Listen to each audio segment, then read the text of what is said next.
দেশে করোনাভাইরাসের কোভিড-19 আক্রান্ত হয়ে মৃত্যু ৬,৫০০ ছাড়ালো। গত ২৪ ঘন্টায় করোনাভাইরাসে আক্রান্ত হয়ে আরও ৩৭ জনের মৃত্যু হয়েছে। এছাড়া একই সময়ে নতুন করে ২,২৯২ জনের শরীরে করোনা শনাক্ত হওয়ায় এই সংখ্যা বেড়ে দাঁড়িয়েছে ৪,৫৬,৪৩৮ জনে। বৃহস্পতিবার বিকালে স্বাস্থ্য অধিদপ্তর থেকে পাঠানো এক সংবাদ বিজ্ঞপ্তিতে এ তথ্য জানানো হয়। বিজ্ঞপ্তিতে বলা হয়, গত ২৪ ঘন্টায় দেশের মোট ১১৮টি ল্যাবরেটরিতে মোট ১৭,৫৩২টি নমুনা পরীক্ষা করা হয়। এসব নমুনা পরীক্ষায় ২,২৯২ জনের শরীরে করোনা শনাক্ত হয়। তাদের নিয়ে দেশে মোট শনাক্ত রোগীর সংখ্যা দাঁড়ালো ৪,৫৬,৪৩৮ জনে। গত ২৪ ঘন্টায় সুস্থ হয়েছেন ২,২৭৪ জন। এ পর্যন্ত মোট সুস্থ হয়েছেন ৩,৭১,৪৫৩ জন। এদিকে গত ২৪ ঘন্টায় মারা যাওয়া ৩৭ জনকে নিয়ে দেশে মোট মৃতের সংখ্যা বেড়ে দাঁড়িয়েছে ৬,৫২৪ জনে। জনস্বাস্থ্যবিদেরা বলেছেন, টিকা আসার আগ পর্যন্ত নতুন এই ভাইরাসের সংক্রমণ প্রতিরোধের মূল উপায় হলো স্বাস্থ্যবিধি মেনে চলা।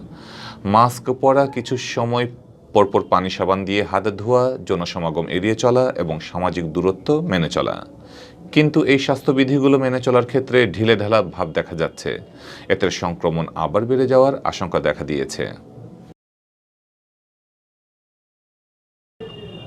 সিলেট বিভাগে গত ২৪ ঘন্টায় কোভিড-19 আক্রান্ত হয়ে কারো মৃত্যুর খবর পাওয়া যায়নি। তবে করোনা শনাক্তের সংখ্যা কিছুটা বৃদ্ধি পাওয়ায় স্বস্তিতে নেই স্বাস্থ্য বিভাগের সংশ্লিষ্টরা। গত ২৪ ঘন্টায় সিলেট বিভাগে আরও ৪১ জনের নতুন করে করোনা ভাইরাস আক্রান্ত হিসেবে শনাক্ত হয়েছেন। একই সময়ে সুস্থ হয়েছেন আরও ৫৬ জন। বৃহস্পতিবার সকালে স্বাস্থ্য অধিদপ্তরের সিলেট বিভাগীয় পরিচালকের কার্যালয় থেকে পাঠানো প্রতিবেদন থেকে এ তথ্য জানা গেছে। স্বাস্থ্য অধিদপ্তরের তথ্য অনুযায়ী নতুন শনাক্ত হওয়া ৪১ জনকে নিয়ে এখন পর্যন্ত সিলেট বিভাগে করোনা পজিটিভ ব্যক্তির সংখ্যা দাঁড়িয়েছে ১৪,৪৯৮ জন। এর মধ্যে সিলেট জেলায় অর্ধেকেরও বেশি ৮,৩৩৬ জন। এছাড়া সুনামগঞ্জে ২,৪৫৫ জন, হবিগঞ্জে ১,৮৮৫ জন ও মৌলভীবাজারে ১,৮২২ জনের করোনা শনাক্ত হয়েছে। গেল ২৪ ঘন্টায় সিলেট বিভাগে সুস্থ হয়েছেন আরও ৫৬ জন।